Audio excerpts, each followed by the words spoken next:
ہمیں امام تک پہنچنے کے لیے رستہ چاہیے۔ امام فرماتے ہیں کہ جب میں ظہور کروں گا تو میرا ہر شیعہ مجھے دیکھ کے کہے گا کہ میں نے تو آپ کو پہلے دیکھا ہوا۔ مولا فرماتے ہیں تمہارے اور ہمارے درمیان فاصلے نہیں، صرف گمان ہے جو تمہاری طرف سے ہیں۔ مولا فرماتے ہیں میرے شیعہ اور مجھ تک پہنچنے کے لیے جو سب سے پہلا ایک وسوسہ اس میرے ماننے والے کے دل میں ڈالتا ہے وہ یہ ہے، کہاں وہ کہاں ہم۔ جواب دیا مولا نے فرمایا اگر تمہارا یہی معیار ہے کہ کہاں ہم کہاں تم ہم سے مل نہیں سکتے، اگر یہی منزلت ہوتی کہ تم ہم سے ملنے کی وجہ تمہارا اور ہمارے درمیان یہ ہوتا تو کبھی بھی ہم اپنی محبت تمہارے دلوں میں نہ ڈالتے۔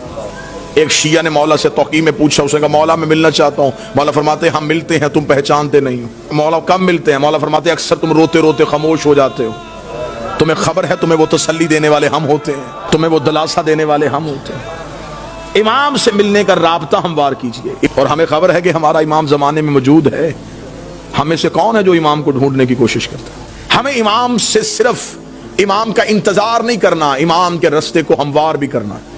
ہمیں امام کا صرف انتظار نہیں، رستہ بھی ہموار کرنا ہے، امام سے ملاقات بھی کرنی ہے۔ امام نے فرمایا ہفتہ والا دن مجھے ڈھونڈنا ہو تو مسجد کوفہ میں آنا، اتوار کو میں مسجد سہلہ میں ہوتا ہوں، سوموار کو میں بقیہ کی قبروں پہ ہوتا ہوں، پھر میں مسجد جمکران میں ہوتا ہوں، شب جمعہ میں کربلا میں ہوتا ہوں، جمعہ میں امیر المومنین کے حرم میں ہوتا ہوں۔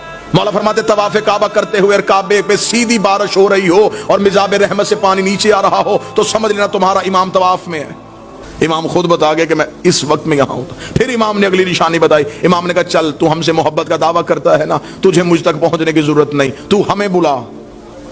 اتنا امام کی موجودگی کا یقین رکھو کہ امام فرماتے ہیں کہ دسترخوان میں ایک فرد کی جگہ خالی چھوڑو۔ تمہارے گھر میں بچے پوچھیں گے جگہ کس کے لیے تو کہہ دینا ہمارا امام موجود ہے۔ ایک شخص کو خبر ہوئی کہ کربلا میں مولا امام حسین کے حرم میں جو 40 روز زیارت عاشورہ پڑھے امام اس سے مل لیتے۔ منقول ہے روایات میں کہ حرم امام حسین میں زیارت عاشورہ کا 40 روز کا عمل کیا جائے تو امام مل لیتے۔ وہ 40 روز زیارت عاشورہ کا عمل کرنے کے لیے چلا گیا۔ جیسے جیسے دن گزرتے گئے ذہن میں اعتماد ختم ہوتا رہا کہ نہیں ملاقات نہیں ہو سکتی، میں اس قابل نہیں ہوں، میں گنہگار ہوں، وہ مجھ سے نہیں ملیں گے۔ بس یہ اعتماد کم ہوتا گیا، دن قریب آنے شروع ہو گئے، ذہن میں آیا گھر واپس چلا جاؤں، بچے اکیلے ہوں گے، کاروبار تباہ ہو رہا ہوگا۔ گھوڑے میں بیٹھا اور حدود حرم سے نکلا۔ جب وہ کربلا سے نکل رہا تو گھوڑا سوار اس کے ساتھ چلا۔ گھوڑا سوار کی آواز آئی کہاں جا رہا ہے؟ کہنے لگا کوفہ۔ کس رستے سے جائے گا؟ خشکی کے یا فرات کے؟ کہنے لگا خشکی کے رستے۔ گھوڑا سوار کی آواز ہے پھر کوفہ میں ایک میرا کام کرے گا، ایک امانت ہے، وہ کوفہ میں ایک شخص کو دے دینا۔ کہنے لگا کیا امانت ہے؟ کہا کوفہ میں ایک ریان نامی شخص رہتا ہے، اسے یہ 40 دینار دے دینا۔ جب تو اس کے دروازے پہ جائے گا دستک دے گا، صبح کا وقت ہوگا، وہ دروازہ کھولے گا۔ اب جب گھوڑا سوار واپس پلٹا تو اس نے آواز دے کے کہا، اس نے کہا اگر وہ پوچھے یہ کس نے دیے ہیں تو اپنا نام تو بتائیے۔ گھوڑا سوار کی آواز ہے کہہ دینا بقیہ نے دیے۔ چلا گیا، جا کے کوفہ میں صبح پہنچا، اسی قصاب کے دروازے پہ دستک دی، اندر سے وہی شخص نکلا۔ کہاں سے آیا؟ کہنے لگا کربلا سے آیا ہوں۔ تو میرے دروازے پہ کیوں آیا ہے؟ میرے پاس تیری ایک امانت ہے، یہ 40 دینار کسی نے کربلا سے دیے، اسے کہا ریان کو دے دینا۔ آنکھیں کھلی کی کھلی رکھ، رک یہیں پہ۔ اندر گیا، لباس تبدیل کیا، وضو کر کے باہر آیا۔ کیا کہ زحمت ہوئی تجھے میرے دروازے پہ، میں معذرت چاہتا ہوں، تجھے اپنے دروازے پہ روکے رکھا، میں لباس تبدیل کر چکا ہوں، وضو کر چکا ہوں، تھوڑی دیر کے لیے گھوڑے سے اتر، مجھے وہ آنکھیں چومنے دے جس سے تو نے مولا کو دیکھا ہے، مجھے وہ ہاتھ چومنے دے جس سے تو نے مولا کو ہاتھوں کو ہاتھ لگائے۔ یہ پریشان ہو گیا تھا کون سے مولا؟ اسے کہا یہ کیا تمہیں صاحب الامر نے نہیں دیے؟ کہنے لگا کون سے صاحب العصر؟ کیا وہ امام زمان تھے؟ اسے کہا تو وہاں مل کے آیا، تجھے پتہ ہی نہیں؟ مجھے جو جب بھی کوئی مشکل ہوتی ہے میں انہی کو بلاتا ہوں۔ میں نے تو ابھی رات کو کہا تھا مولا 40 دینار کا قرضہ ہے، مجھے واپس دینا ہے، صبح سے پہلے اس نے واپس بھیج دیا۔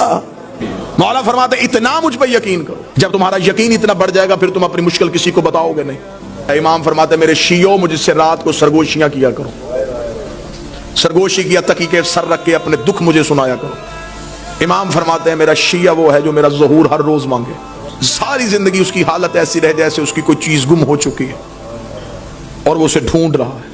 ملاقات ممکن بھی ہے، ہاں امام ملتے ہیں ہر کسی سے اس کی معرفت کے مطابق، اس کے عرفان کے مطابق، آئیں گے ضرور، بلاؤ صحیح آئیں گے ضرور۔ مولا فرماتے ہیں جس دن تم چاہو کہ تم مرنا نہیں چاہتے، جس دن تمہارا جی زندہ رہنے کے لیے ہو کہ آج میں زندہ رہنا چاہتا ہوں، عمل یہ ہے مولا فرماتے اس روز آنکھ کھلے تو اٹھتے ہی، بلکہ یہ روز کا معمول بناؤ، آنکھ کھلتے السلام علیکم یا صاحب العصر والزمان، اے میرے وقت کے امام تجھ میں میرا سلام۔